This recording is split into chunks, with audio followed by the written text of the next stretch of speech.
എമ്പുരാൻ വിവാദത്തിൽ പ്രതികരണവുമായി നടൻ ആസിഫ് അലി. സിനിമയെ സിനിമയായി കാണണം. സമൂഹ മാധ്യമങ്ങളുടെ അതിപ്രസരം വലിയ പ്രശ്നങ്ങൾ സൃഷ്ടിക്കും.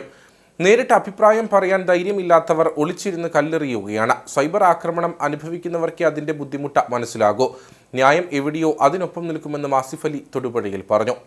പറയാനുള്ളത് ഈ സോഷ്യൽ മീഡിയയുടെ ഒരു അതിപ്രസരം എന്ന് പറയുമല്ലോ. നമ്മൾ സോഷ്യൽ മീഡിയയിൽ ഇരുന്ന് നമ്മളൊരു വീട്ടിലിരുന്ന് അല്ലെങ്കിൽ നമ്മളൊരു കൂട്ടുകാരുടെ കൂടെ ഇരുന്ന് എഴുതി വിടുമ്പോൾ ഉണ്ടാകുന്ന വരുംവരായികളെക്കുറിച്ച് ചിന്തിക്കാതെ നമ്മൾ പറയുന്ന ചില അഭിപ്രായങ്ങൾ, ചില കോമൻറ്റ്സ് ഒരുപാട് വലിയ പ്രശ്നങ്ങളിലേക്ക് പോകും. അപ്പോൾ അതൊക്കെ നമ്മളിപ്പോൾ ഈ കഴിഞ്ഞ ദിവസങ്ങളിലൊക്കെ കണ്ടുകൊണ്ടിരിക്കുന്നുണ്ട്. അപ്പോൾ സിനിമയെ സിനിമയായിട്ട് തന്നെ കാണുക, അതെപ്പോഴും നമ്മൾ ആഗ്രഹിക്കുന്നത് അങ്ങനെയാണ്.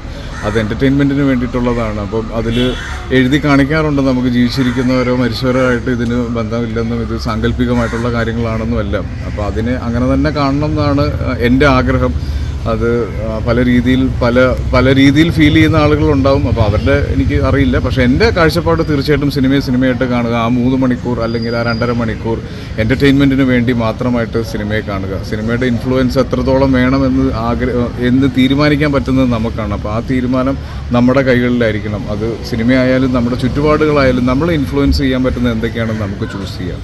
അത് സോഷ്യൽ മീഡിയയുടെ ഒരു ട്രെൻഡാണ്. ഞാൻ പറഞ്ഞില്ലേ, നമുക്ക് നേരിട്ട് അഭിപ്രായം പറയാൻ ധൈര്യമില്ലാത്ത ആളുകൾക്ക് എപ്പോഴും ചെയ്യുന്നത് ഒളിച്ചിരുന്ന് അഭിപ്രായങ്ങൾ പറയുക, ഒളിച്ചിരുന്ന് കല്ലെറിയുക എന്ന് പറയില്ല. അപ്പോൾ അതിൻ്റെ ഒരു വകഭേദമാണ് പല സമയത്തും നമ്മൾ സോഷ്യൽ മീഡിയയിൽ കാണുന്നത്. അപ്പോൾ ആളുകളോട് പറയാനുള്ളതും അതാണ്, നമുക്ക് ആവശ്യമില്ലാത്ത വ്യാഖ്യാനങ്ങളിലേക്ക് കൊണ്ടുപോകാതിരിക്കുക.